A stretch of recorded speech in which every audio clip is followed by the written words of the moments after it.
사랑하는 성도 여러분, 우리는 인생을 살아가면서 특별한 날을 기다립니다. 예상치 못한 행운이 찾아오거나 큰 성공을 거두거나 기적과 같은 사건이 일어나는 순간들을요. 이러한 특별한 경험 속에서 우리는 하나님의 놀라운 은혜와 손길을 강하게 느낍니다. 하지만 동시에 우리는 평범하게 반복되는 하루, 어제와 다르지 않은 오늘, 특별할 것 하나 없는 소소한 일상들을 때로는 지루해하고 때로는 의미 없게 여기며 그저 무심히 지나쳐 버리곤 합니다.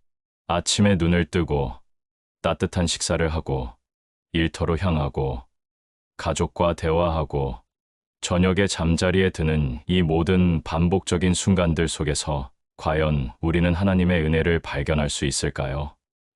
우리의 삶에서 특별한 기적이 아닌 그저 평범한 하루만을 살아가고 있다고 느끼는 그때에도 하나님은 정말 우리와 함께 하실까요? 사랑하는 여러분, 오늘 이 시간 우리는 평범한 하루 속에도 숨겨진 은혜라는 메시지를 묵상하며 매일 반복되는 소소한 일상 속에서 발견하는 하나님의 섬세한 손길과 변함없는 사랑을 함께 깨닫는 귀한 시간이 되기를 소망합니다. 평범한 하루가 사실은 하나님의 은혜로 가득하다는 진리를 깨닫는다면 우리의 삶은 감사와 기쁨으로 충만해질 것입니다. 우리가 평범한 일상 속의 은혜를 놓치는 이유는 무엇일까요? 우리는 너무나 바쁘게 살아가고 크고 화려한 것에만 시선을 고정하기 때문입니다. 큰 문제에 얽매여 작은 감사들을 보지 못하고 미래에 대한 염려 때문에 지금 이 순간의 축복을 누리지 못할 때가 많습니다. 그러나 성경은 우리의 모든 일상이 하나님의 은혜로 유지되고 있음을 분명히 가르쳐 줍니다. 예레미야 선지자는 절망적인 상황 속에서 고통받는 이스라엘 백성들을 향해 하나님의 변함없는 사랑을 이렇게 선포합니다. 여호와의 인자와 긍휼이 무궁하심으로 우리가 진멸되지 아니함이니이다. 이것들이 아침마다 새로우니 주의 성실하심이 크시도소이다. 이 말씀은 우리가 누리는 평범한 모든 것, 아침마다 다시 떠오르는 해, 우리가 숨쉬는 공기, 하루를 살아갈 힘, 우리를 둘러싼 모든 존재들이 하나님의 무궁한 인자와 긍휼, 그리고 그분의 변함없는 성실하심 때문에 주어진 새로운 은혜임을 깨닫게 합니다. 이 모든 것은 결코 당연한 것이 아니며 하나님의 매일의 선물인 것입니다. 시편 기자 또한 이렇게 고백합니다. 이날은 여호와께서 정하신 것이라 이날에 우리가 즐거워하고 기뻐하리로다. 오늘이라는 이 특별한 하루는 우연히 주어진 것이 아니라 전능하신 하나님께서 친히 계획하시고 허락하신 소중한 선물이라는 것입니다. 이 사실을 깨달을 때 우리는 평범하게 여겨지던 하루가 사실은 하나님의 은혜로 가득한 기적의 연속임을 발견하게 됩니다. 사랑하는 성도 여러분, 우리의 평범한 하루 속에서 하나님의 숨겨진 은혜를 발견하기 위해서는 다음과 같은 믿음의 시선과 태도가 필요합니다. 첫째, 관심을 가지고 주변을 돌아보십시오. 우리가 너무나 바쁘고 문제에만 몰두할 때 우리는 주변의 아름다움과 그 속에 숨겨진 하나님의 세밀한 손길을 놓치기 쉽습니다. 잠시 멈춰 서서 파란 하늘을 올려다보고 꽃 한 송이의 아름다움을 음미하고 스쳐 지나가는 사람들의 작은 미소에 주목하십시오. 일상 속에 숨겨진 하나님의 섬세한 터치와 따뜻한 배려가 그제야 우리 눈에 들어올 것입니다. 둘째, 감사함으로 하루를 시작하고 마무리하십시오. 우리는 특별한 일이 있어야만 감사하다고 생각합니다. 그러나 우리는 매일의 평범함 속에 감사를 찾는 훈련을 해야 합니다.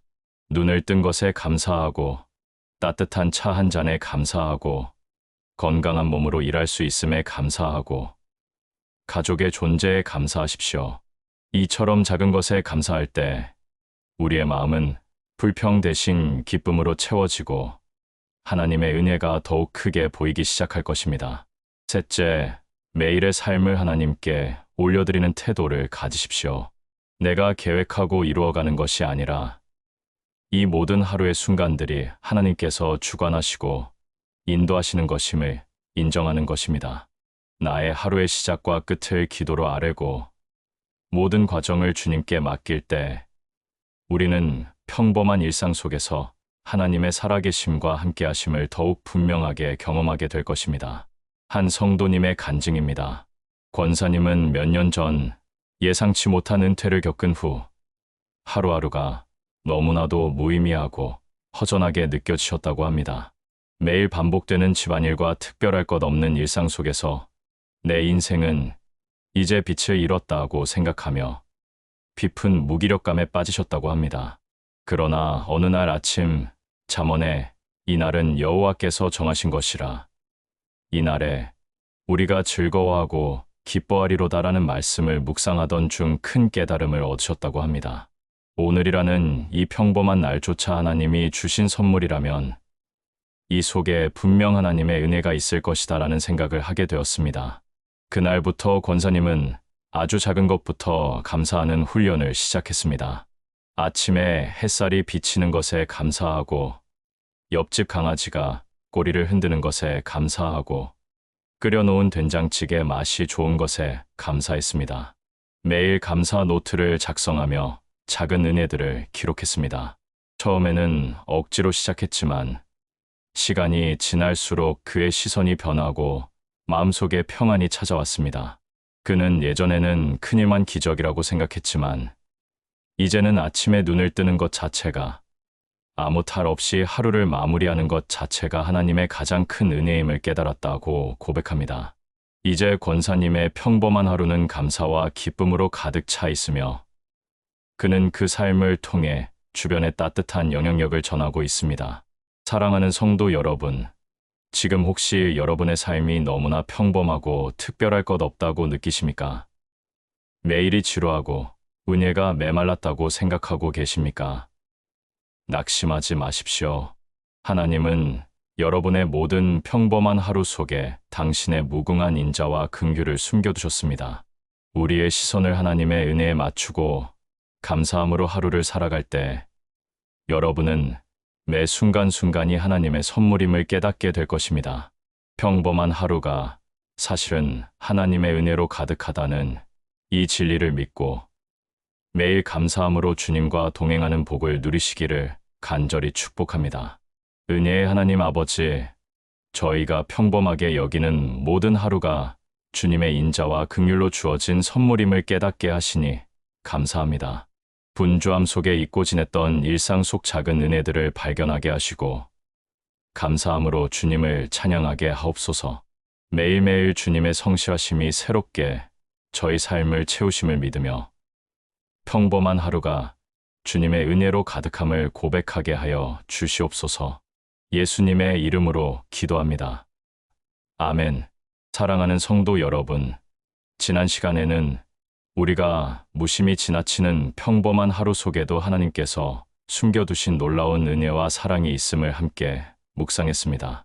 아침의 햇살, 따뜻한 식사, 건강하게 숨 쉬는 것, 이 모든 것이 하나님의 변함없는 인자와 긍휼로 주어진 매일의 선물임을 깨달았습니다.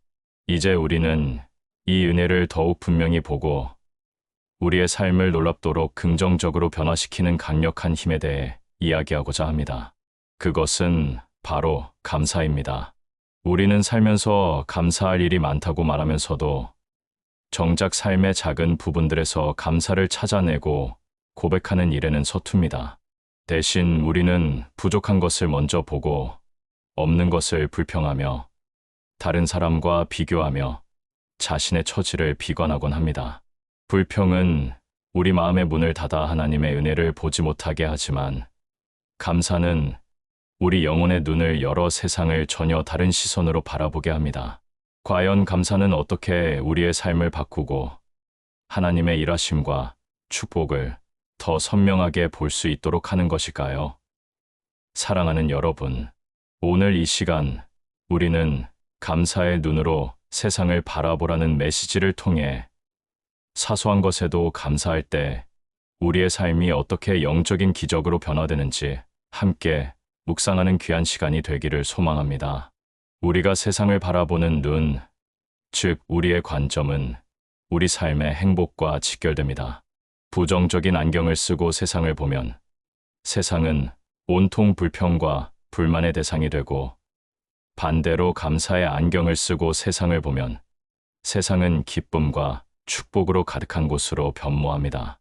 성경은 우리가 어떤 상황 속에서도 감사를 선택해야 함을 분명히 가르칩니다. 사도 바울은 고통과 역경이 가득한 상황 속에서도 기쁨을 잃지 않았던 믿음의 사람이었습니다. 그는 그리스도인들을 향해 이렇게 권면합니다.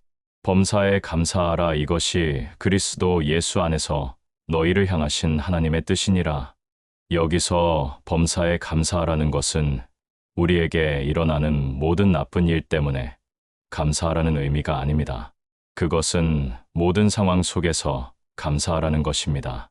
즉, 우리의 눈앞에 펼쳐진 현실이 아무리 고통스럽고 이해하기 어려울지라도 그 속에서 변함없이 우리를 사랑하시고 우리를 위해 선하게 일하고 계시는 하나님의 주권과 섭리를 믿고 감사하라는 것입니다. 감사는 단순히 좋은 감정이 아니라 하나님의 뜻을 인정하고 순종하는 믿음의 행위입니다. 우리가 이 믿음을 가지고 감사할 때 우리의 영적 눈은 활짝 열리고 이전에는 보지 못했던 하나님의 일하심과 축복을 더 선명하게 보게 됩니다. 사랑하는 성도 여러분, 우리가 감사의 눈으로 세상을 바라볼 때 우리의 삶에는 다음과 같은 놀라운 영적인 기적이 일어납니다. 첫째, 관점이 변화되어 모든 것을 긍정적으로 해석합니다. 감사는 우리의 시선을 부족한 것에서 주어진 것으로, 문제에서 은혜로 돌립니다. 사소한 것에 감사할 때 우리는 더 이상 불평과 불만으로 가득 찬 시선을 가지지 않습니다. 고난 속에서도 그 고난을 통해 얻을 수 있는 유익을 찾고, 실패 속에서도 배움의 기회를 발견하게 됩니다. 이처럼 감사는 우리의 마음을 긍정적으로 변화시키고 우리 안에 잠재된 희망을 깨워줍니다. 둘째, 하나님의 일하심과 축복을 더 선명히 보게 합니다. 우리가 감사의 마음을 가질 때 우리의 영적인 눈은 더욱 예민해집니다. 이전에 무심코 지나쳤던 평범한 일상 속의 작은 은혜들, 가족이나 이웃의 따뜻한 말 한마디, 혹은 내가 미처 깨닫지 못했던 하나님의 세밀한 인도하심을 깨달아 감사하게 됩니다. 감사를 고백하는 순간 우리의 주변에는 하나님의 축복이 이미 가득했음을 발견하게 됩니다. 마치 안개가 걷히고 선명한 풍경이 드러나듯이 감사는 우리 주변을 덮고 있던 불평의 안개를 걷어내 하나님의 놀라운 섭리를 분명히 보게 합니다. 셋째, 마음의 평안과 기쁨이 충만해집니다. 불평과 염려는 우리의 마음을 불안하게 하고 영혼을 피폐하게 만듭니다. 그러나 감사는 우리의 마음속에 있는 불평을 몰아내고 그 자리를 기쁨과 평안으로 채웁니다. 하나님께 감사하는 마음을 가질 때 세상이 줄 수 없는 참된 기쁨과 평안이 우리의 영혼 속에 가득 차게 됩니다. 이 기쁨과 평안은 우리의 건강에도 긍정적인 영향을 미쳐 삶의 활력을 되찾게 합니다. 감사를 습관화하는 것은 결코 쉽지 않습니다. 그것은 의지적인 훈련과 선택이 필요합니다. 그렇다면 우리는 어떻게 감사의 눈을 가질 수 있을까요? 첫째, 감사 일기를 쓰는 습관을 들이십시오. 매일 잠자리에 들기 전 오늘 하루 있었던 일 중 3가지 이상 감사할 일들을 기록하십시오. 처음에는 쉽지 않을 수 있지만 점차 우리의 시선이 감사할 것을 찾아내도록 훈련될 것입니다. 작은 것에 대한 감사가 쌓여 큰 감사가 되고 결국 감사하는 삶의 태도를 만들어줍니다. 둘째, 상황이 아닌 하나님의 주권을 믿으십시오. 아무리 힘든 상황 속에서도, 이 상황 속에서도 하나님은 여전히 나를 사랑하시며 이 모든 것을 합력하여 선을 이루실 것이다라는 믿음을 가지십시오. 감사는 우리의 믿음을 고백하는 가장 확실한 방법입니다.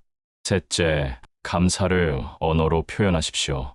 감사하는 마음을 가진 것에 그치지 않고 직접 말이나 글을 통해 표현하십시오. 하나님께 감사하고 가족과 이웃에게 감사의 마음을 전하십시오. 감사를 표현할 때 감사는 더욱 견고해지고 우리의 마음속에 깊이 자리 잡게 됩니다. 한 성도님의 간증입니다. 권사님은 몇 년간 지속된 만성 질환으로 인해 매일 고통 속에 살고 계셨다고 합니다. 침대에서 일어나는 것조차 버거웠고 건강했던 지난날을 그리워하며 매일 자신을 불쌍히 여기고 불평하는 생활을 이어갔다고 합니다. 가족들에게도 늘 미안함과 짜증이 섞인 말들만 내뱉으셨습니다. 그러던 중 그는 예배 중에 바울의 범사에 감사하라는 말씀을 듣고 깊은 깨달음을 얻으셨다고 합니다. 지금 나의 이 고통 속에서도 감사할 것을 찾아보자 하고 결심하셨습니다. 권사님은 그때부터 매일 아침 통증이 없는 순간에 감사하고 식사를 할 수 있는 것에 감사하며 옆에서 간호해 주는 가족들에게 감사하기 시작했습니다. 처음에는 억지로 시작했지만 시간이 지날수록 그의 마음은 놀랍게 변화했습니다. 그는 이제 병상에서도 항상 감사하며 찾아오는 이들에게 오히려 희망을 전하고 있습니다. 그는 감사하는 눈을 가지자 나의 병이 사라지지는 않았지만 고통을 이길 힘과 평안이 찾아왔다. 나의 눈을 가리고 있던 불평의 안개가 걷히자 비로소 이 고통 속에서도 나를 사랑하시는 하나님의 손길을 선명히 보게 되었다고 고백하며 감사는 정말 영적인 기적을 만들어낸다고 간증합니다. 사랑하는 성도 여러분, 지금 혹시 여러분의 마음이 불평과 원망으로 가득 차 있지는 않습니까? 삶의 아름다운 것들이 보이지 않고 모든 것이 불행하게 느껴집니까? 낙심하지 마십시오. 감사의 눈을 가지십시오. 사소한 것에도 감사할 때 우리의 마음은 변화되고 우리의 영혼은 자유로워지며 이전에는 보지 못했던 하나님의 일하심과 축복을 더 선명히 볼 수 있게 될 것입니다. 감사는 우리 삶을 영적인 기적으로 가득 채우는 가장 강력한 도구입니다. 감사의 눈으로 세상을 바라보며 매일매일 하나님의 은혜 속에서 기쁨과 평안을 누리시기를 간절히 축복합니다.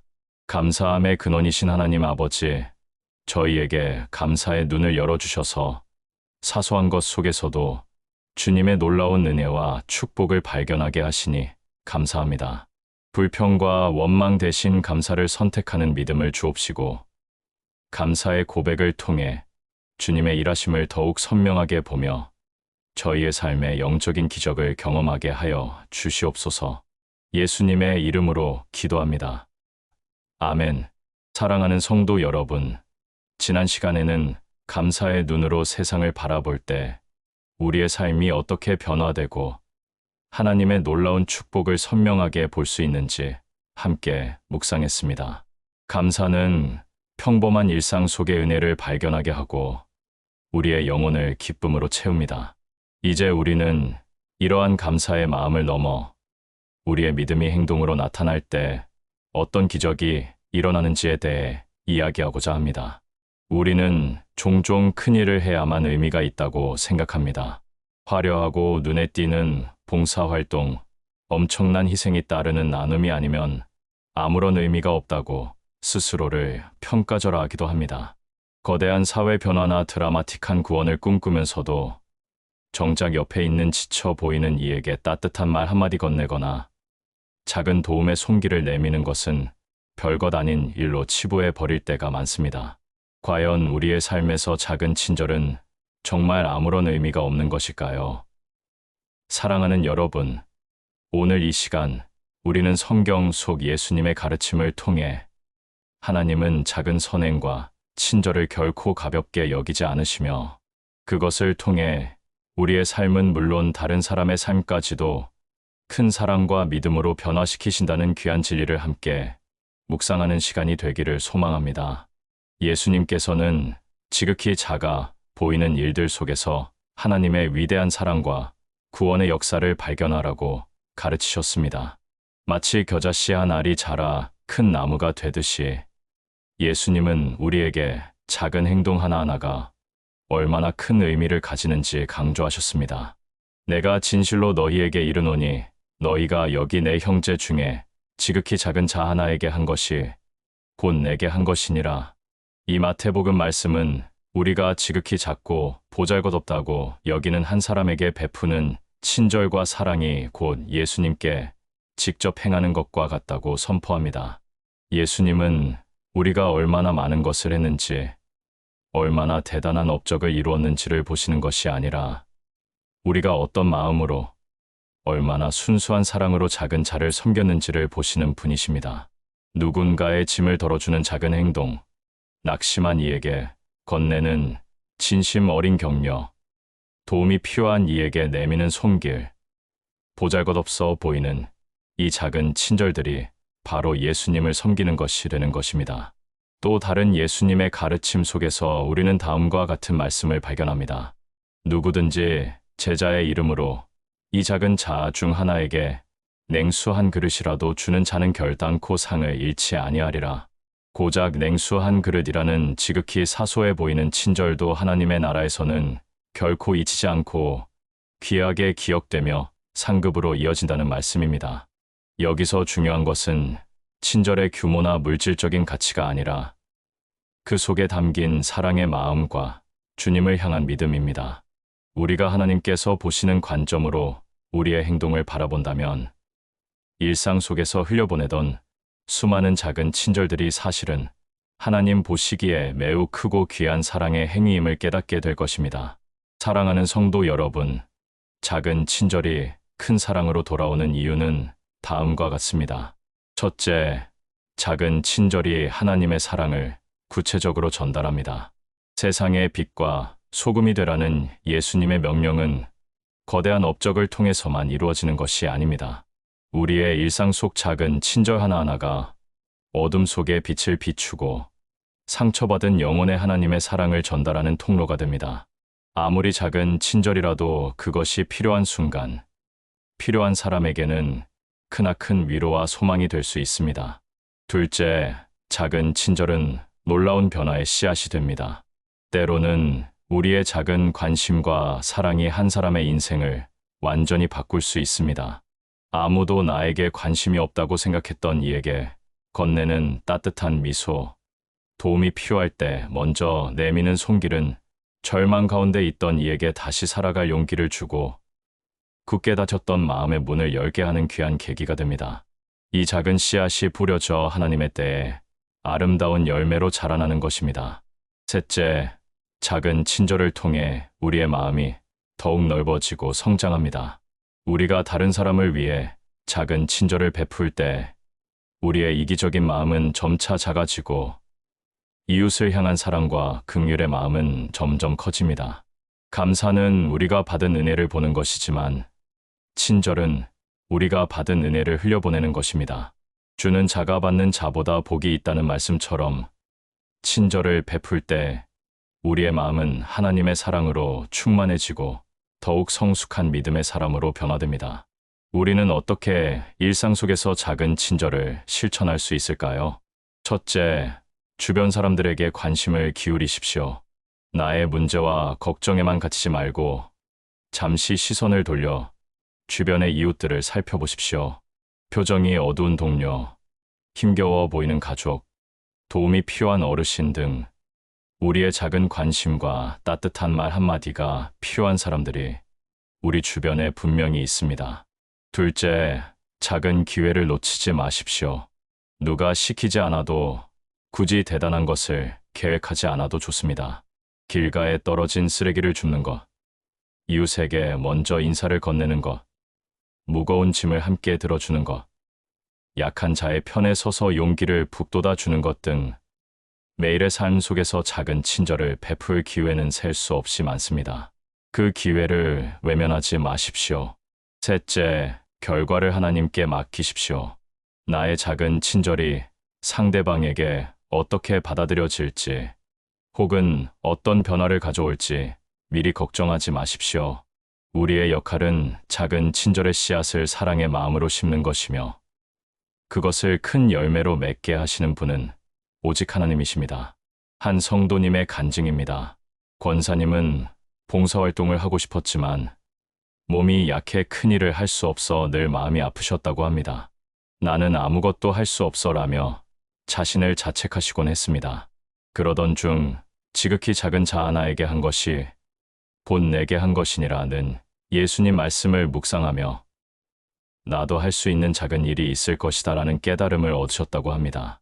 권사님은 그날부터 매일 혼자 밥을 드시는 어르신께 전화 한 통 드려 안부를 묻기라는 아주 작은 실천을 시작했습니다. 처음에는 통화도 어색하고 할 말도 없어 금방 끊곤 했지만 꾸준히 마음을 담아 안부를 묻고 이야기를 들어드렸습니다. 몇 년 후 그 어르신은 권사님에게 세상에 나를 잊지 않고 이렇게 매일 따뜻한 말 한마디 건네주는 사람은 권사님밖에 없다며 깊은 감사의 눈물을 흘리셨다고 합니다. 어르신은 결국 예수님을 영접하게 되셨고 권사님은 나의 작은 친절이 한 영혼을 주님께로 이끌었고 그 사랑이 나의 삶을 더욱 풍성하게 만들었다. 하나님께서는 정말 작은 친절을 통해 큰 사랑을 이루신다고 간증했습니다. 사랑하는 성도 여러분, 지금 혹시 여러분의 마음속에 나는 너무 작아 아무것도 할 수 없어라는 절망감이 있습니까? 내 작은 친절이 과연 무슨 의미가 있을까 하는 의심이 있습니까? 기억하십시오. 하나님은 우리의 크고 화려한 업적이 아니라 작은 자에게 베푸는 순수한 사랑과 친절을 가장 귀하게 여기시는 분이십니다. 일상 속에서 만나는 지극히 작은 이들에게 주님의 사랑을 담아 작은 친절을 베푸십시오. 그 작은 친절은 큰 사랑으로 돌아와 우리의 삶을 변화시키고 이웃의 삶을 변화시키며 하나님의 위대한 사랑을 세상에 증거하는 가장 아름다운 통로가 될 것입니다. 사랑의 하나님 아버지, 저희가 주님의 사랑을 본받아 일상 속에서 작은 친절을 베풀게 하시니 감사합니다. 지극히 작은 자 하나에게 베푸는 친절이 곧 주님께 하는 것과 같음을 믿사오니 우리의 작은 손길이 큰 사랑이 되어 세상을 따뜻하게 하고 주님께 영광 돌리는 통로가 되게 하여 주시옵소서.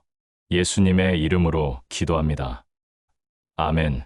사랑하는 성도 여러분, 지난 시간에는 우리가 베푸는 작은 친절이 어떻게 놀라운 큰 사랑으로 확장되고 우리의 삶과 믿음을 변화시키는지를 함께 묵상했습니다. 일상 속 소소한 은혜를 발견하고 감사함으로 세상을 바라보며 작은 친절로 사랑을 실천하는 것이 우리의 삶을 얼마나 풍요롭게 하는지 깨닫습니다. 그러나 아무리 믿음이 충만하고 감사하는 마음으로 살고자 해도 인생에는 피할 수 없는 어려움과 시련이 찾아오기 마련입니다. 마치 광야에 놓인 것 같은 막막함, 폭풍 우 속 흔들리는 배와 같은 위기 앞에서 우리의 믿음은 흔들리고 낙심의 그림자가 드리워지며 때로는 모든 것을 포기하고 싶은 유혹에 시달리기도 합니다. 과연 우리는 이 시련의 계절을 어떻게 통과해야 할까요? 우리를 넘어뜨리려는 고난 앞에서 믿음을 지키는 것이 과연 가능할까요? 사랑하는 여러분, 오늘 이 시간 우리는 성경 속 다니엘의 세 친구 이야기를 통해 아무리 거대한 어려움이 닥쳐올지라도 포기하지 않고 끝까지 하나님을 신뢰하고 믿음을 지키는 자를 하나님께서 어떻게 사용하시고 승리로 이끄시는지 함께 묵상하는 귀한 시간이 되기를 소망합니다. 믿음이 흔들릴 때 하나님께 온전히 의지하는 힘이 우리의 삶을 다시 일으켜 세울 것입니다. 우리의 삶에는 때로 우리의 능력과 지혜로는 도저히 감당할 수 없는 거대한 어려움이 찾아옵니다. 질병, 재정적인 문제, 관계의 파탄, 예상치 못한 사건들 앞에서 우리는 무기력함을 느끼고 하나님마저 침묵하시는 것처럼 느껴질 때가 있습니다. 그러나 성경은 가장 절망적인 순간에도 우리의 믿음이 흔들리지 않고 끝까지 하나님을 신뢰할 때 하나님께서 가장 놀라운 방식으로 역사하신다는 것을 분명하게 가르쳐 줍니다. 바벨론의 포로로 끌려갔던 다니엘의 세 친구, 즉 하나냐, 미사엘, 아사랴 메삭, 사드락, 아벳느고의 이야기를 보십시오. 바벨론의 느부갓네살 왕은 거대한 금 신상을 만들고 모든 백성에게 그 신상에게 절하게 했습니다. 만약 절하지 않으면 극렬히 타는 풀무불 속에 던져 죽임을 당하게 될 것이라고 엄포를 놓았습니다. 이는 그들의 목숨이 달린 그 어떤 타협도 허용되지 않는 절체절명의 위기였습니다. 이 세 친구는 죽음의 위협 앞에서 흔들리지 않고 오직 하나님께 대한 순전한 믿음을 선택했습니다. 그들은 왕의 명령을 거부하고 당당하게 이렇게 선언했습니다. 우리가 섬기는 하나님이 우리를 극렬히 타는 풀무불 가운데서 능히 건져내시겠고 왕의 손에서도 건져내시리이다. 그리하지 아니하실지라도 왕이여 우리가 왕의 신들을 섬기지도 아니하고 왕이 세우신 금 신상에게 절하지도 아니할 줄을 아옵소서. 이 고백은 하나님께서 우리를 살려주시든 살려주시지 않든 우리는 오직 하나님만을 믿고 경배하겠다는 절대적인 신뢰와 포기하지 않는 믿음의 선언입니다. 그들은 결과에 상관없이 하나님만을 의지했습니다. 결국 이들은 왕의 분노로 인해 평소보다 7배나 뜨거운 풀무불 속에 던져졌습니다. 인간적인 생각으로는 끝장난 상황이었습니다. 그러나 하나님께서는 그들의 믿음을 기억하시고 친히 풀무불 속에 함께 하셨습니다. 3명의 친구가 들어간 풀무불 속에서 놀랍게도 4명의 사람이 거닐고 있었고 그들의 몸은 털럭 하나 상하지 않았으며 옷조차도 타지 않았습니다. 오히려 풀무불은 그들을 던져 넣었던 병사들만 태워 죽였습니다. 이 놀라운 기적을 통해 느부갓네살 왕은 이스라엘의 하나님만이 참 하나님이심을 고백하고 그들을 더욱 높여주었습니다. 다니엘의 세 친구의 포기하지 않는 믿음은 하나님의 살아계심을 온 천하에 증명하고 하나님의 영광을 드러내는 통로가 되었습니다.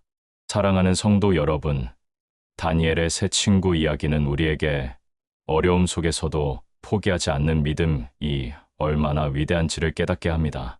우리의 눈앞에 극렬히 타는 풀무불과 같은 절망적인 상황이 펼쳐질지라도 하나님은 우리의 믿음을 통해 역사하시고 가장 놀라운 승리를 가져다 주시는 분이십니다.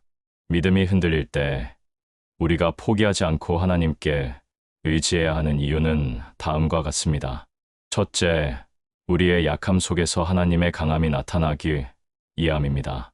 우리는 어려움이 찾아올 때 나의 부족함과 연약함 때문에 모든 것을 포기하려 합니다.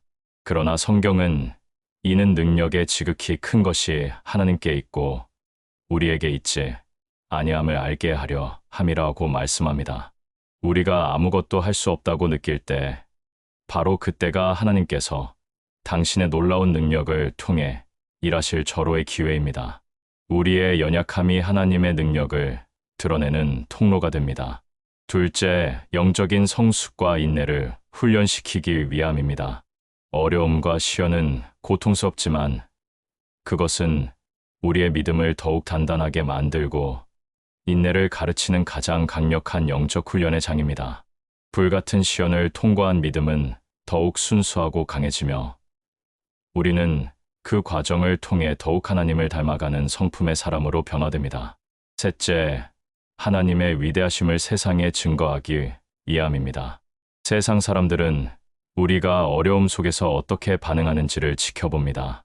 우리가 절망적인 상황 속에서도 포기하지 않고 끝까지 하나님을 신뢰할 때 우리의 삶 자체가 살아있는 복음이 되어 하나님의 살아계심과 그분의 능력 그리고 우리를 향한 그분의 신실한 사랑을 세상에 증거하게 됩니다. 우리가 믿음이 흔들릴 때 하나님께 의지하는 힘을 얻기 위해서는 어떻게 해야 할까요? 첫째, 하나님의 약속의 말씀을 굳게 붙드십시오.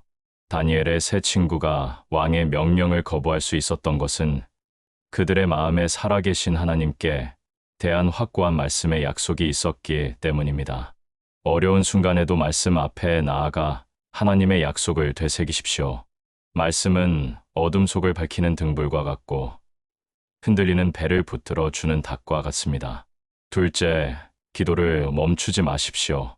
우리의 마음이 낙심과 절망으로 가득 차서 아무 말도 할 수 없을 때조차 기도는 하나님과의 연결끈입니다.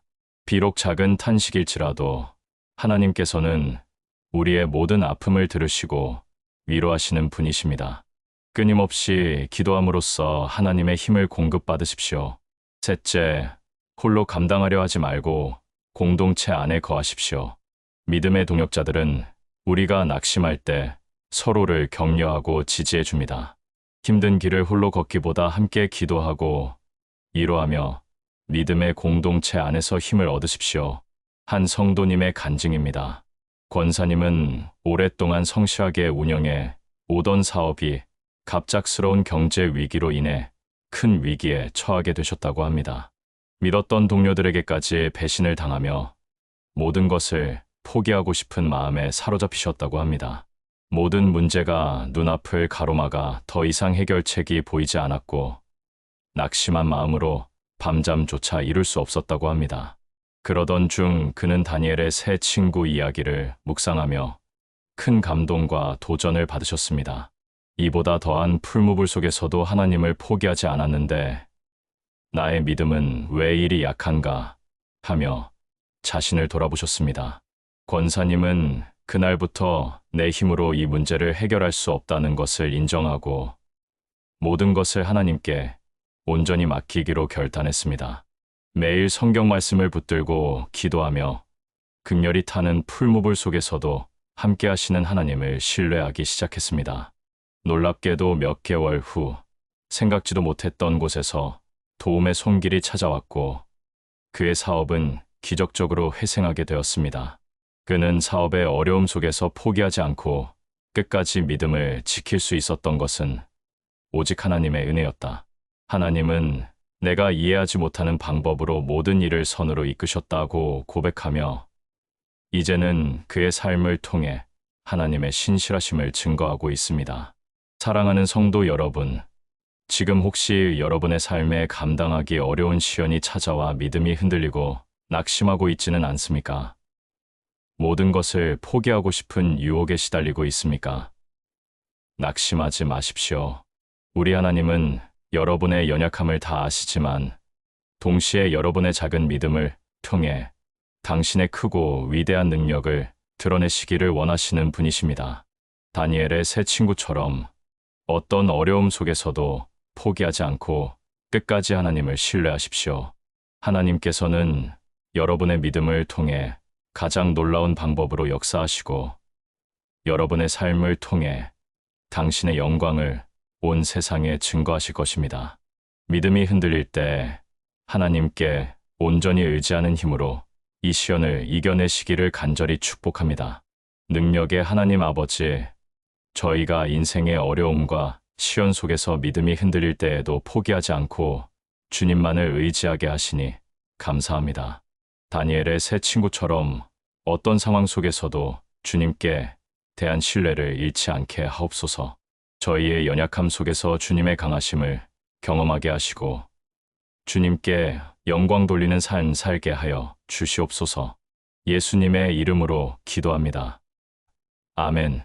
사랑하는 성도 여러분, 지난 시간에는 아무리 큰 어려움이 닥쳐도 포기하지 않고 끝까지 하나님을 신뢰하고 믿음을 지키는 자를 하나님께서 어떻게 사용하시고 승리로 이끄시는지 다니엘의 새 친구 이야기를 통해 함께 묵상했습니다. 우리의 믿음은 시련 속에서 더욱 단단해지고 빛을 발합니다. 우리는 매일 하나님께 기도합니다. 간절한 마음으로 우리의 필요와 소원을 아뢰며 하나님께서 우리가 바라는 대로 우리가 기대하는 방식으로 응답해 주시기를 소망합니다. 그러나 때때로 우리의 기도는 마치 허공에 흩어지는 메아리처럼 느껴질 때가 있습니다. 우리의 기대와는 너무나 다른 현실이 펼쳐지거나 간절히 구했던 것이 오히려 이루어지지 않을 때 우리는 낙심하고 하나님은 나의 기도를 듣고 계시지 않다고 생각하며 실망하기도 합니다. 과연 하나님은 우리의 기도를 들으시면서도 외면하시는 걸까요? 아니면 우리의 기대와는 다른 이유와 계획을 가지고 계신 걸까요? 사랑하는 여러분, 오늘 이 시간 우리는 성경 속 요셉의 이야기를 통해 하나님은 우리가 기대하는 방식으로만 응답하시는 것이 아니라 우리가 예상치 못한 방법으로 그리고 우리 인간의 계획보다 훨씬 크고 놀라운 하나님의 계획 속에서 가장 선하게 응답하시고 일하시는 분이심을 함께 묵상하는 귀한 시간이 되기를 소망합니다. 우리가 하나님의 응답 방식에 실망하는 이유는 대개 우리의 시야가 좁고 우리의 지혜가 제한적이기 때문입니다. 우리는 당장 눈앞의 문제 해결만을 바라지만 하나님께서는 우리의 인생 전체, 아니 그 너머까지를 내다보시며 당신의 큰 그림을 그려가십니다. 우리의 기도는 이 그림의 작은 한 조각일 뿐이며 하나님께서는 우리가 생각지 못한 다른 조각들을 통해 그림을 완성하십니다. 구약 성경의 요셉의 삶은 하나님께서 우리가 예상치 못한 방법으로 응답하시며 당신의 계획을 이루어 가시는 가장 극적인 예시 중 하나입니다. 요셉은 어릴 적 꿈을 통해 하나님의 위대한 계획을 계시받았습니다. 그는 이스라엘의 지도자가 될 것이라는 암시를 받았고 형들조차 자신에게 절할 것이라는 꿈을 꾸었습니다. 인간적으로 보면 요셉은 자신의 꿈이 속히 이루어지기를 기도했을 것입니다. 그러나 그에게 펼쳐진 현실은 꿈과는 정반대였습니다. 형들의 시기와 질투로 인해 그는 노예로 팔려갔고 보디발의 집에서 억울한 누명을 쓰고 감옥에 갇혔습니다. 총리가 될 것이라는 꿈을 꾸던 그에게 이 모든 상황은 하나님이 자신의 기도를 외면하시고 오히려 자신에게 고통을 주신다고 느껴졌을 것입니다. 그러나 요셉은 그 모든 고난의 시간 속에서도 하나님을 향한 믿음을 잃지 않았습니다. 비록 이해할 수 없는 현실이었지만 그는 하나님이 자신과 함께 하심을 신뢰했습니다. 그리고 마침내 애굽의 총리가 되어 극심한 흉년으로부터 수많은 백성과 자신의 가족들을 구원하는 놀라운 일을 이루었습니다. 그는 자신의 지난 삶을 돌아보며 이렇게 고백했습니다. 당신들이 나를 해하려 하였으나 하나님은 그것을 선으로 바꾸사 오늘과 같이 많은 백성의 생명을 구원하게 하시려 하셨나니 요셉의 이 고백은 하나님께서 인간의 악한 의도와 고의적인 실수마저도 당신의 선하신 계획 속에 사용하시어 궁극적인 선을 이루신다는 것을 분명하게 보여줍니다.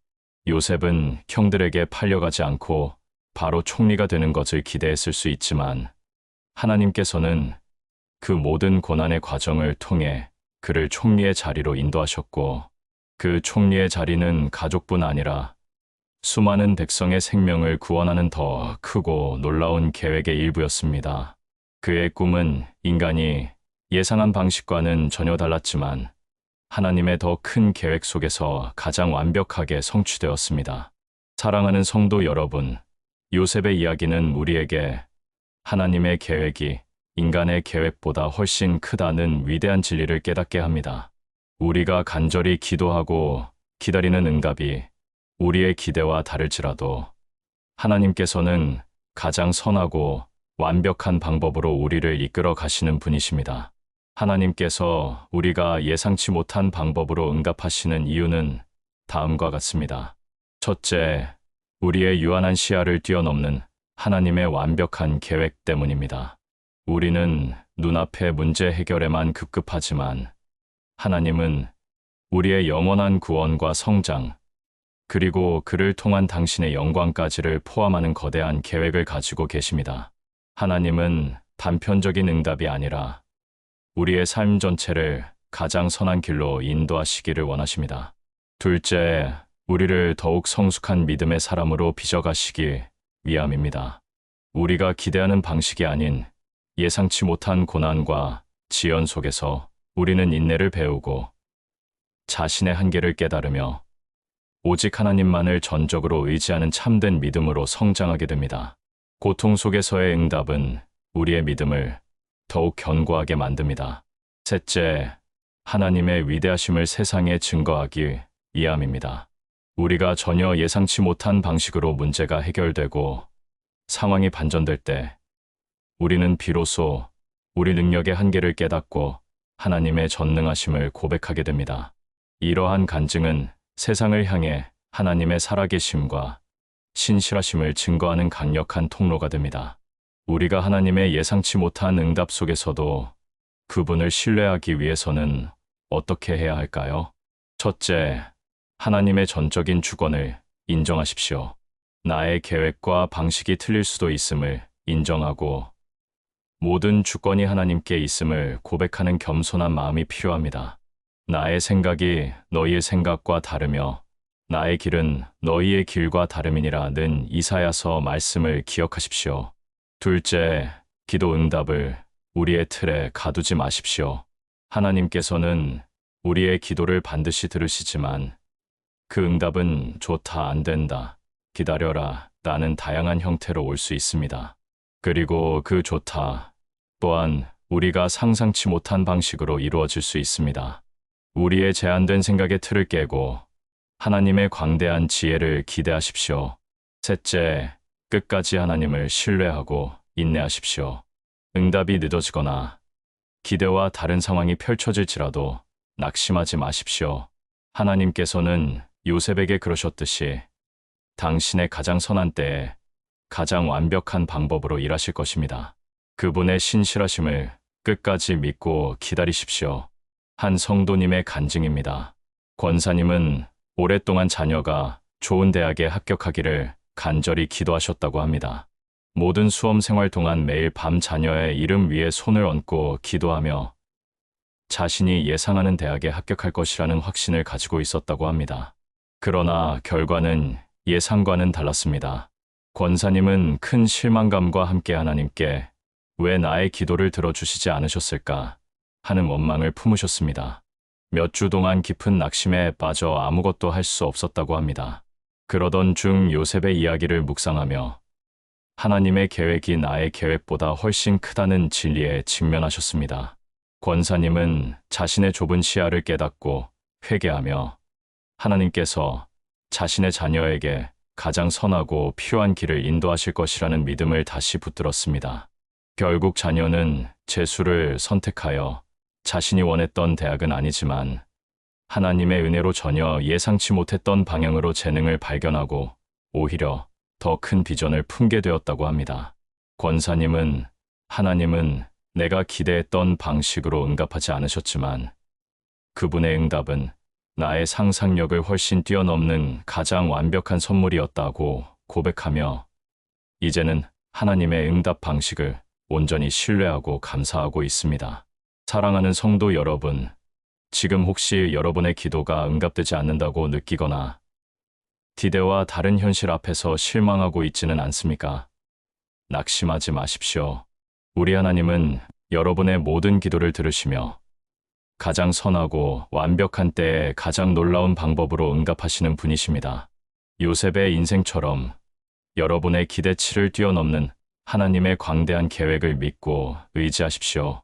우리의 제한된 생각의 틀을 깨고 하나님의 예상치 못한 방법과 더 큰 계획을 신뢰할 때 여러분은 진정한 하나님의 일하심과 축복을 경험하며 감사함으로 주님과 동행하는 삶을 살게 될 것입니다.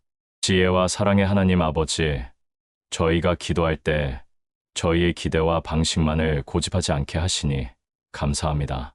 주님의 계획이 저희의 계획보다 훨씬 크고 놀랍다는 진리를 믿고 의지하게 하옵소서.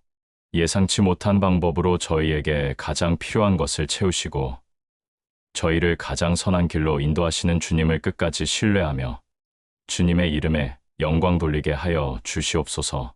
예수님의 이름으로 기도합니다. 아멘. 사랑하는 성도 여러분, 지난 시간에는 우리가 기대하는 방식이 아닌 예상치 못한 방법으로 우리의 기도를 응답하시고 가장 선하게 우리의 삶을 인도하시는 하나님의 놀라운 섭리를 묵상했습니다. 우리는 하나님의 계획이 인간의 계획보다 훨씬 크다는 진리를 요셉의 이야기를 통해 깨달았습니다. 우리의 삶은 때로는 크고 웅장한 기적들로 가득 차기도 하지만 때로는 아주 작고 평범한 일들의 연속처럼 보입니다. 우리는 성경 속에서 홍해를 가르시고 죽은 자를 살리시는 것과 같은 드라마틱한 기적들을 보며 감탄합니다. 그리고 우리의 삶에도 그런 거대한 기적이 일어나기를 소망합니다. 그러나 막상 우리의 현실은 특별한 일 없이 평범하게 흘러가는 것처럼 느껴져 내 삶에는 기적이 없는 걸까 하고 생각하며 낙심할 때가 있습니다. 과연 기적은 소수의 특별한 사람들에게만 주어지는 것일까요? 사랑하는 여러분, 오늘 이 시간 우리는 인생의 작은 기적을 기록하라는 메시지를 통해 하나님은 우리 삶 속에서 매일 크고 작은 기적들을 이루고 계시며 그 작은 승리, 회복, 변화들까지도 모두 하나님의 섬세한 손길임을 깨닫고 마음에 새기며 살아가는 지혜를 함께 묵상하는 귀한 시간이 되기를 소망합니다. 우리가 하나님의 일하심을 발견하지 못하는 이유는 기적을 너무 크고 특별한 사건으로만 한정해서 생각하기 때문입니다. 우리의 관점을 조금만 바꾸면 평범한 일상 속에 얼마나 많은 기적과 은혜가 숨겨져 있는지 몰라게 될 것입니다. 성경은 우리가 기억하고 기록하는 것의 중요성을 끊임없이 강조합니다. 하나님께서는 이스라엘 백성들에게 홍해를 건넌 사건이나 광야에서의 만나와 메추라기 사건과 같은 큰 기적들을 잊지 말고 기념하고 기록하여 후대에 전하라고 명령하셨습니다. 이러한 기록은 단순히 과거를 회상하는 것을 넘어 미래의 삶 속에서 하나님을 더욱 신뢰하고 의지하는 믿음의 증거가 되기 때문입니다. 우리의 삶을 돌아보십시오. 우리는 오늘 아침 눈을 뜨고 숨 쉬는 것, 어제보다 조금 나아진 건강, 뜻하지 않게 받은 작은 도움의 손길, 문제의 실마리가 풀리는 순간, 갈등이 해소되는 관계 등 얼마나 많은 작은 기적들을 경험하며 살고 있습니까? 시편 기자는 하나님께서 행하신 놀라운 일들을 이렇게 고백합니다. 우리를 구원하신 하나님 여호와를 찬송하며 그의 날마다 우리 짐을 지시는 주께 감사할지로다. 여기서 날마다 우리 짐을 지시는 이라는 고백은 우리가 매일 경험하는 평범한 순간들 속에서도 하나님의 은혜와 돌보심이 끊이지 않음을 의미합니다. 하나님은 과거의 어느 한 시점에만 일하시고 그 이후에는 손을 놓으시는 분이 아니라 지금 이 순간에도 우리의 삶 속에 살아 역사하시며 매일매일 우리를 인도하고 계시는 분이십니다. 이 매일의 동행 자체가 가장 큰 기적입니다. 사랑하는 성도 여러분, 우리의 인생에서 작은 기적들을 기록하고 마음에 새기는 것은 다음과 같은 놀라운 영적인 유익을 가져다 줍니다. 첫째, 감사와 기쁨이 넘치는 삶을 살게 합니다. 우리는 감사할 일이 없어서 감사하지 못하는 것이 아니라 감사할 일을 보지 못해서 감사하지 못할 때가 많습니다. 매일 작은 기적들을 기록하고 그것이 하나님의 손길임을 깨달을 때 우리의 마음은 불평 대신 감사로 채워지고 삶은 자연스럽게 기쁨으로 충만해질 것입니다. 감사는 불행을 잊게 하고 행복을 곱절로 늘려줍니다. 둘째, 미래의 삶 속에서 하나님을 더욱 신뢰하게 합니다.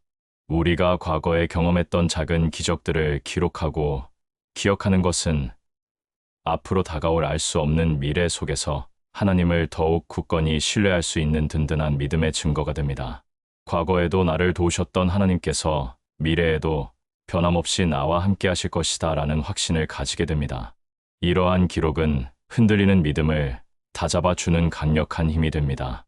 셋째, 다른 사람들에게 소망을 전하는 증인이 됩니다. 나의 삶 속에 일어났던 작은 기적들을 다른 사람들과 나눌 때 그것은 그들에게도 희망과 용기를 주는 강력한 복음의 증거가 됩니다. 내 삶의 작은 이야기 하나하나가 하나님의 살아계심과 그분의 사랑을 증거하는 귀한 통로가 되는 것입니다. 우리가 매일 하나님의 살아계심을 경험하고 증거하는 산증인이 되는 것입니다. 그렇다면 우리는 어떻게 인생의 작은 기적들을 기록하고 마음에 새길 수 있을까요? 첫째, 감사 일기를 쓰십시오. 잠자리에 들기 전 오늘 하루 나에게 일어났던 일들 중에서 감사했던 순간들을 최소한 3가지 이상 기록해 보십시오. 예상치 못한 도움, 해결된 문제, 건강한 하루, 아름다운 자연 등 어떤 것이든 좋습니다. 처음에는 쉽지 않겠지만 이 훈련을 통해 점차 감사의 시선을 갖게 될 것입니다. 둘째, 영적인 일기장을 활용하십시오. 단순한 감사를 넘어 하나님께서 나의 기도에 어떻게 응답하셨는지, 어떤 말씀을 통해 위로를 주셨는지, 어떤 방법으로 나를 인도하셨는지 등 하나님의 일하심을 구체적으로 기록하십시오. 이 기록은 훗날 나의 믿음이 흔들릴 때 큰 힘이 될 것입니다. 셋째, 다른 사람들과 나누십시오. 나의 삶 속에 일어난 작은 기적들을 가족이나 친구 혹은 믿음의 공동체 안에서 나누십시오. 나눔은 기쁨을 2배로 만들고 어려움을 절반으로 줄여줍니다. 또한 나의 나눔을 통해 다른 사람들이 위로받고 소망을 얻을 것입니다. 한 성도님의 간증입니다. 권사님은 몇 년 전 갑작스럽게 찾아온 건강 문제와 경제적인 어려움으로 인해 깊은 절망감에 빠지셨다고 합니다. 매일 불평과 원망으로 가득했고 내 삶에는 왜 이렇게 기적이 없을까 하며 하나님을 향한 믿음마저 흔들렸다고 합니다. 그러던 중 감사일기를 쓰는 모임에 참여하게 되셨다고 합니다. 처음에는 감사할 것을 찾기 어려웠지만 억지로라도 작은 감사들을 기록하기 시작했습니다. 오늘 아침 해가 떴음에 감사, 따뜻한 차를 마실 수 있음에 감사, 자녀가 전화해 준 것에 감사 등 아주 사소한 것들이었습니다. 매일 밤 작은 기적들을 기록하고 그것이 하나님의 은혜임을 되새기자 권사님의 마음속에 놀라운 변화가 찾아왔습니다. 절망 대신 희망이, 불평 대신 감사가 채워지기 시작했습니다. 그는 이전에는 큰 기적만 바라보며 내 삶에는 기적이 없다고 생각했지만 이제는 아침에 눈을 뜨고 숨 쉬는 것, 걸을 수 있는 것, 가족들과 함께 웃을 수 있는 것, 이 모든 것이 매일매일 허락하시는 하나님의 가장 큰 기적임을 깨달았다고 고백합니다. 그의 작은 기적들을 기록한 노트는 이제 그의 삶을 풍성하게 하는 가장 귀한 보물이 되었습니다. 사랑하는 성도 여러분, 지금 혹시 여러분의 삶에 특별한 기적이 없다고 생각하며 낙심하고 있지는 않습니까?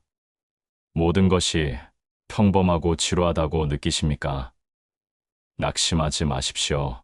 하나님은 여러분의 삶 속에서 매일 크고 작은 기적들을 이루고 계십니다. 다만 우리가 그것을 보지 못하고 있을 뿐입니다. 감사의 눈을 뜨고 매일의 삶 속에서 일하시는 하나님의 손길을 기록하고 기억하십시오. 작은 승리, 회복, 변화까지 모두 하나님의 은혜임을 깨달을 때 여러분의 삶은 매일 기쁨과 감사로 가득 찬 기적의 연속이 될 것입니다. 매일의 삶 속에서 하나님의 기적을 기록하며 주님과 동행하는 복을 누리시기를 간절히 축복합니다. 놀라우신 하나님 아버지, 저희의 삶 속에 매일 크고 작은 기적들을 베푸시니 감사합니다. 저희가 영적인 눈을 열어 평범한 하루 속에서도 주님의 섬세한 손길을 발견하게 하시고 그 모든 것을 기록하며 주님께 감사와 찬양을 드리게 하옵소서. 주님께서 날마다 저희 짐을 지시며 인도하심을 믿고 의지하며 기적의 삶을 살게 하여 주시옵소서. 예수님의 이름으로 기도합니다. 아멘.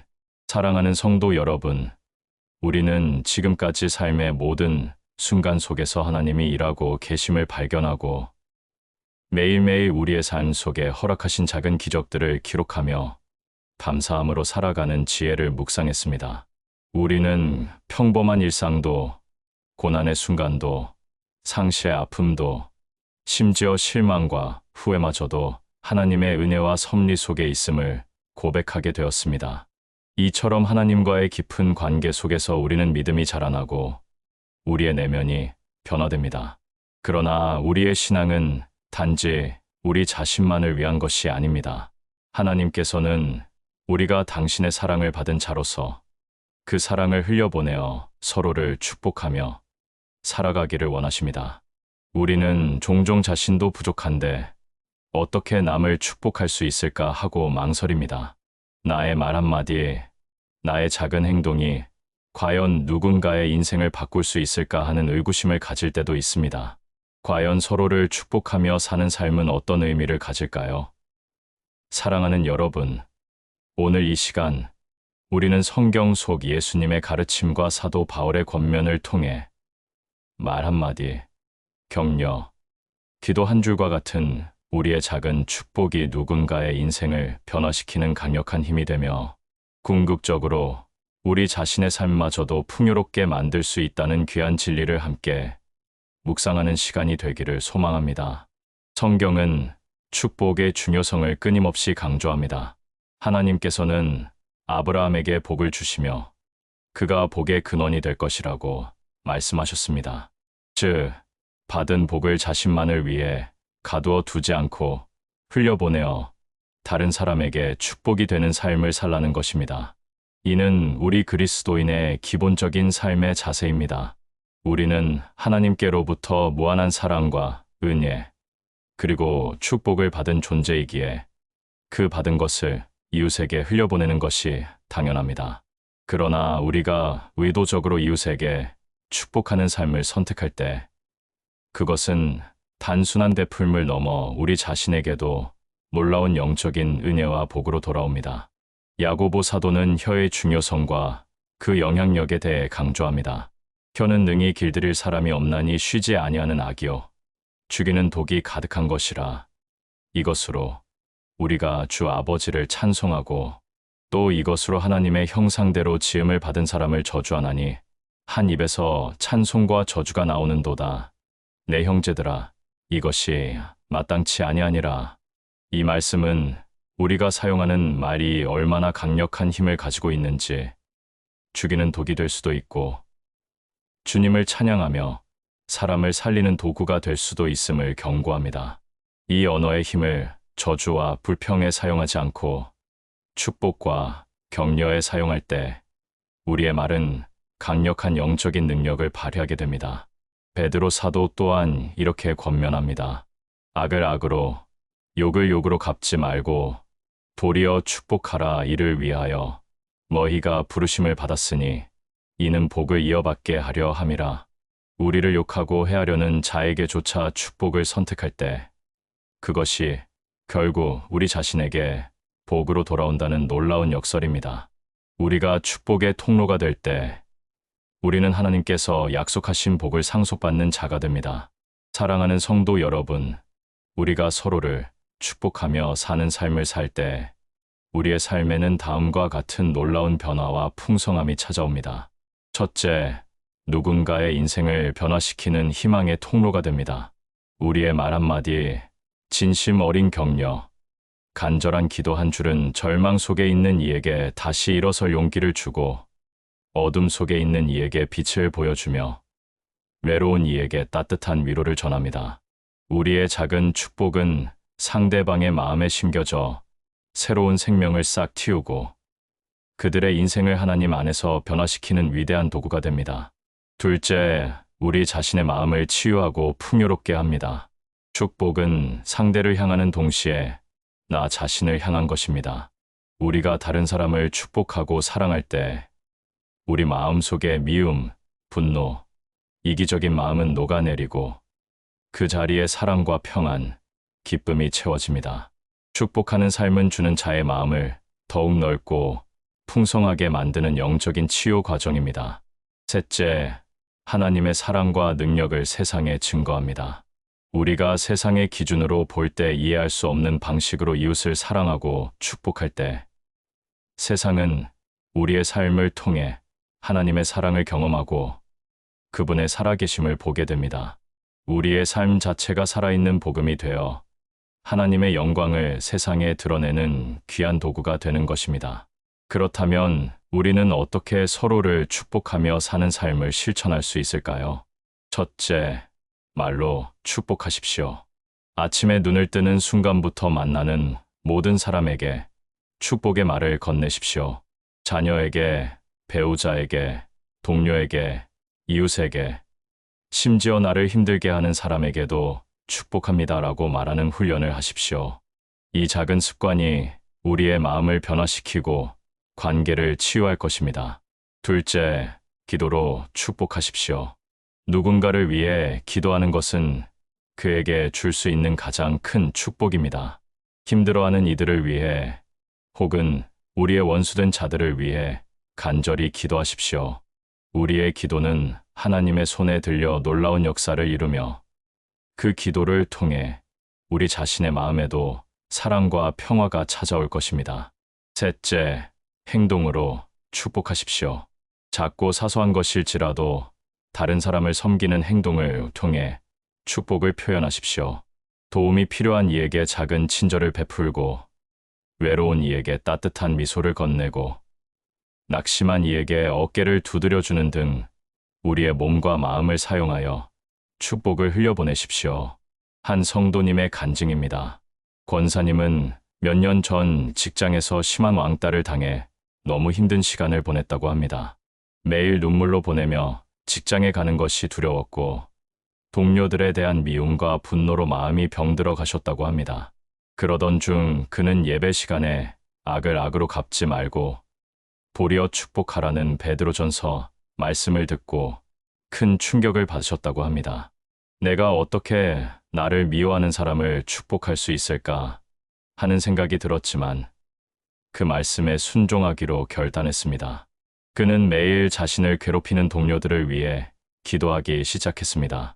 처음에는 억지로 했지만 기도하는 동안 신기하게도 미움이 사라지고 그들을 긍휼히 여기는 마음이 생겼다고 합니다.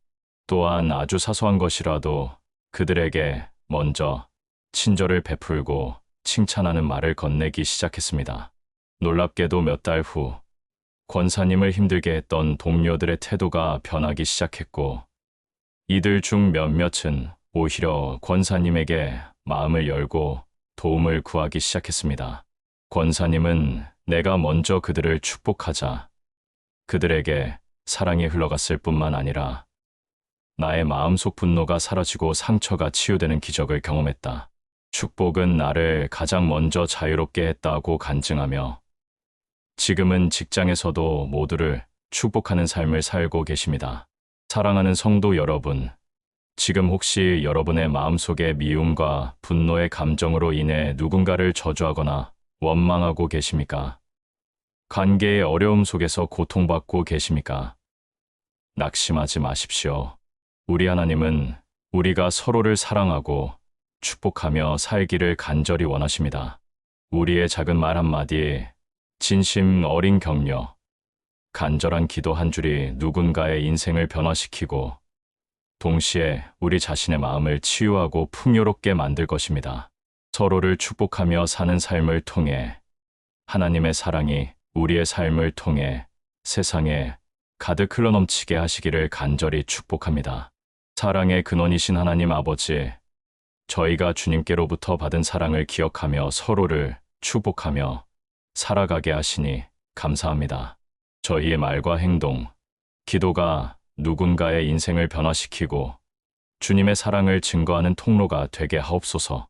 축복하는 삶을 통해 저희 자신의 마음도 사랑과 평안으로 가득 채워 주님의 영광을 드러내는 삶 살게 하여 주시옵소서. 예수님의 이름으로 기도합니다. 아멘. 사랑하는 성도 여러분, 우리는 지난 시간 동안 일상의 기적 하나님과 함께 걷는 매일이라는 주제로 참된 믿음의 여정을 함께 걸어왔습니다. 평범한 하루 속에 숨겨진 하나님의 은혜를 발견하고 감사의 눈으로 세상을 바라보며 영적인 기적을 경험했습니다. 작은 친절이 큰 사랑으로 돌아오고 어려움 속에서도 포기하지 않는 믿음이 우리를 일으켜 세웠으며 하나님은 우리의 예상치 못한 방법으로 응답하심을 알았습니다. 우리는 삶의 작은 기적들을 기록하고 서로를 축복하며 사는 삶이 얼마나 귀한지를 깨달았습니다. 이제 이 모든 말씀들을 마음에 새기며 우리의 여정의 마지막 장을 묵상하고자 합니다. 그것은 바로 오늘이라는 시간을 돌아보며 그 작은 순간들 속에서도 변함없이 우리와 동행하시는 하나님의 은혜와 사랑을 다시 한번 느끼고 감사하는 것입니다. 우리는 종종 하나님이 특별한 시간, 거대한 사건 속에만 계신다고 생각합니다.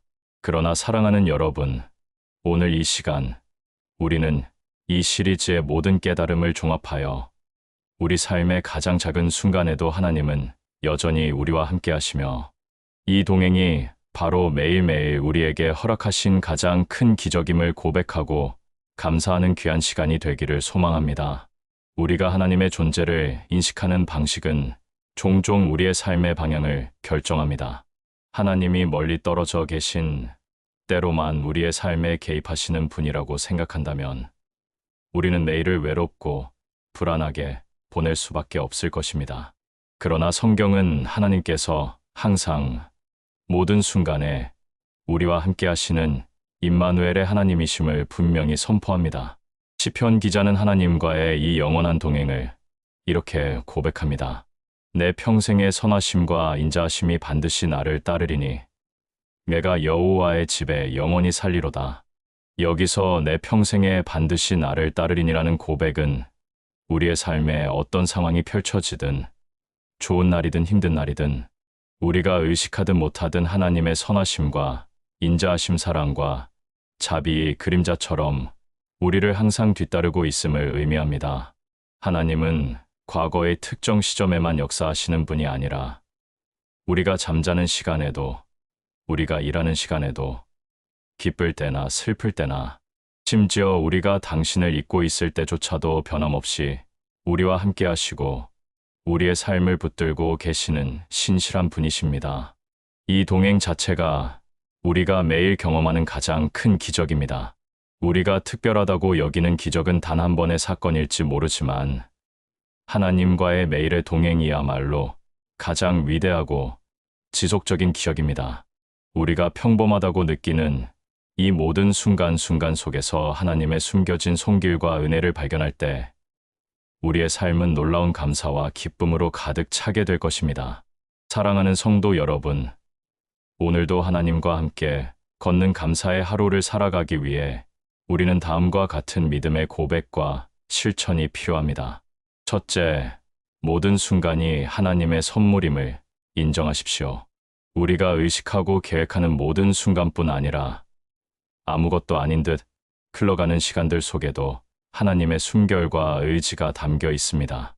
아침에 눈을 뜨는 순간부터 밤에 잠자리에 들 때까지 우리가 마시는 공기, 햇살, 물 한 모금, 가족과 친구의 따뜻한 시선, 나의 일을 통해 누군가에게 도움이 되는 작은 경험, 길을 걷다 만나는 아름다운 풍경 등 이 모든 것이 우연이 아닌 우리를 향한 하나님의 사랑에서 비롯된 선물임을 인정하고 감사하십시오. 둘째, 매 순간 하나님께 반응하며 동행하십시오. 우리가 감사할 것을 의도적으로 찾아 고백할 때 우리의 마음은 긍정적으로 변화됩니다. 기쁠 때 하나님께 찬양하고 힘들 때 하나님께 도움을 구하며 넘어졌을 때 하나님께 회복을 간구하십시오. 우리의 삶의 모든 경험과 감정을 하나님과의 동행의 매개체로 삼으십시오. 우리의 작은 신뢰와 반응이 하나님과의 관계를 더욱 깊게 만들고 그 관계 속에서 우리의 영혼은 놀라운 평안과 기쁨을 누리게 됩니다. 셋째, 매일의 삶을 예배로 드리는 자세를 가지십시오. 예배는 주일에 교회에서 드리는 것에만 국한되지 않습니다. 우리의 모든 일상, 우리의 일, 관계, 생각, 행동 하나하나가 하나님께 드려지는 산 제사, 즉 예배가 될 수 있습니다. 우리가 하는 모든 일을 주님의 영광을 위해 주님과 함께한다는 마음으로 살아갈 때 우리의 삶은 더 이상 지루한 반복이 아니라 하나님과 함께 걷는 기적적인 여정이 될 것입니다. 이 고백은 우리의 삶을 영적인 차원으로 확장시키고 모든 일상에 깊은 의미와 목적을 부여합니다. 한 성도님의 간증입니다. 권사님은 몇 년 전 갑작스럽게 찾아온 우울감과 무기력함으로 인해 삶의 의욕을 완전히 잃고 힘들어하셨다고 합니다. 모든 것이 의미 없게 느껴졌고 하루하루를 버텨내는 것 자체가 고통이었습니다. 그러던 중 그는 우연히 작은 순간에도 하나님은 함께 하신다는 글귀를 보게 되었고 자신의 일상에서 하나님과의 동행을 찾아보기 시작했습니다. 그는 처음에는 억지로라도 매일 아침 창문을 열고 오늘도 해를 주시니 감사합니다라고 말하며 하루를 시작했습니다.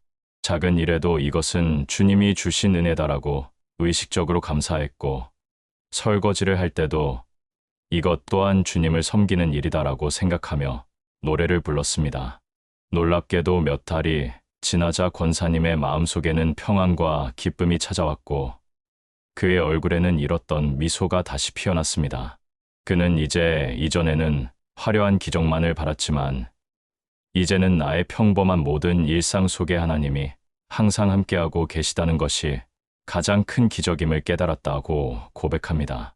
그의 삶은 더 이상 우울함과 무기력함에 사로잡히지 않고 하나님과 함께 걷는 감사의 하루하루가 되었습니다. 사랑하는 성도 여러분, 우리의 삶은 하나님의 크신 사랑과 끊임없는 동행으로 이루어진 기적의 연속입니다. 매일의 삶 속에서 크고 작은 기적들이 펼쳐지고 있으며 하나님께서는 우리가 그 모든 순간 속에 숨겨진 당신의 은혜를 발견하고 감사하기를 원하십니다. 오늘 하루를 돌아보며 지금 이 순간 여러분이 누리는 모든 것에 감사하십시오. 작은 순간에도 하나님은 변함없이 여러분과 함께 하시며 여러분의 삶을 사랑과 축복으로 채우고 계십니다. 이 진리를 굳게 붙들고 매일매일을 하나님과 함께 걷는 감사의 하루로 가득 채워나가시기를 간절히 축복합니다. 여러분의 삶 자체가 하나님의 가장 위대한 기적임을 믿으십시오. 선하심과 인자하심이 영원하신 하나님 아버지, 저희의 평생에 주님의 사랑과 선하심이 변함없이 저희를 따르니 감사합니다. 오늘 하루도 저희와 함께 동행하시며 작은 순간순간까지도 은혜로 채워주시니 감사합니다. 저희가 매일의 삶 속에서 주님의 살아계심을 발견하고 감사함으로 주님께 영광 돌리는 귀한 삶 살게 하여 주시옵소서. 예수님의 이름으로 기도합니다. 아멘.